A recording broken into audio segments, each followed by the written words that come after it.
Now he lays there for a while, and he actually, once he rests for a while, he regains a little bit of strength. He eventually crawls to a house, gets in the house, and gets a little bit of food, gets a little bit of, and I would love to say water, but he doesn't get water. He gets food and wine.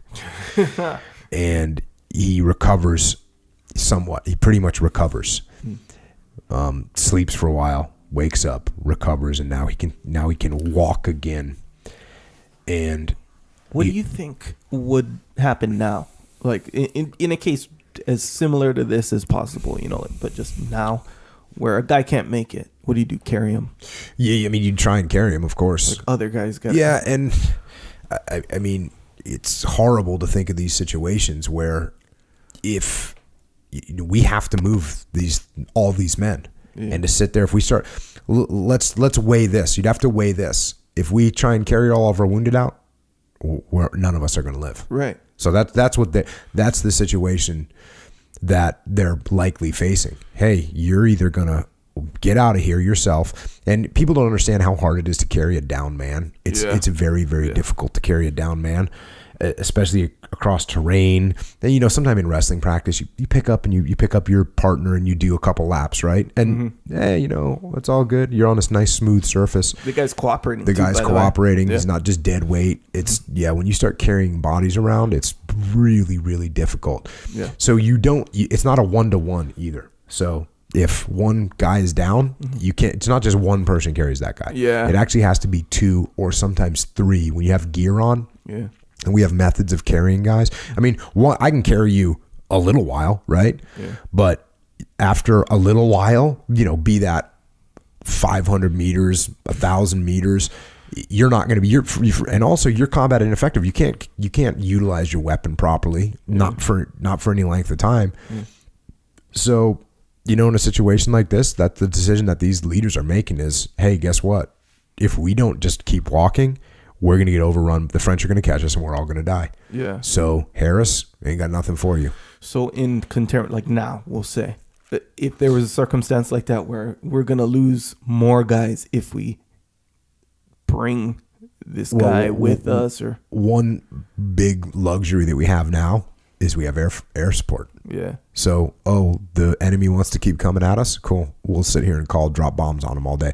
Situations like that have happened over and over again in the modern wars. In Iraq and Afghanistan, where small elements are out there in the field, they're about to get overrun, and the aircraft and air power comes in and completely saves the day and keeps the enemy at bay for extended periods of time. Yeah. So we have an option. Yeah. Another option.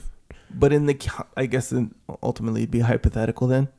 A case where hypothetically, then you got to put someone in that situation and see what they're going to do. Yeah. And that's a decision you got to make as a leader and on the spot. Dang. Yeah. I mean, you'd be weighing all these micro situations, facets that are happening. How far away are the bad guys? Yeah. Well, how many of them are there? Yeah. Do I have reinforcements coming? Is there any terrain I can take? Is there what can I do? Yeah. How many people are down? Yeah. You have to weigh all these things out and make a decision. It's going to be a hard decision. Yeah, for sure. I mean, so you don't put like the concept, or should I say, like the action of at least trying to bring the guy with you ahead of like other guys' lives. So a circumstance like this where hypothetically you don't have any you don't have any support, you don't have any other options. It's either other guys die or we leave this guy behind. The fact that you tried to bring the guy doesn't trump like the lives of other guys. Where if the decision is to be made where it's understood like other guys would have died if we didn't leave this guy here, that would be okay. It's not going to be okay, and you're going to have to live with one horrible thought or the other. Right. The thing that's powerful about we're not going to leave anyone behind. The thing that's powerful about that is if that's your default mode, your default mode is to fight, and that's what we train. That's when I say we, I mean like America trains. Right. We're not going to leave you behind, and so when that's your go-to attitude. Yeah. That's your go-to attitude. Yeah. And all the thoughts about, hey, we'll weigh it out and all this, it's like, no, Yeah, we're gonna fight. We're gonna kill everyone, and we're gonna do everything we can to bring everyone back. That's what we do. Yeah, and that is a powerful thing. Yeah, man, these are savage times, bro. These are savage times. Savage times.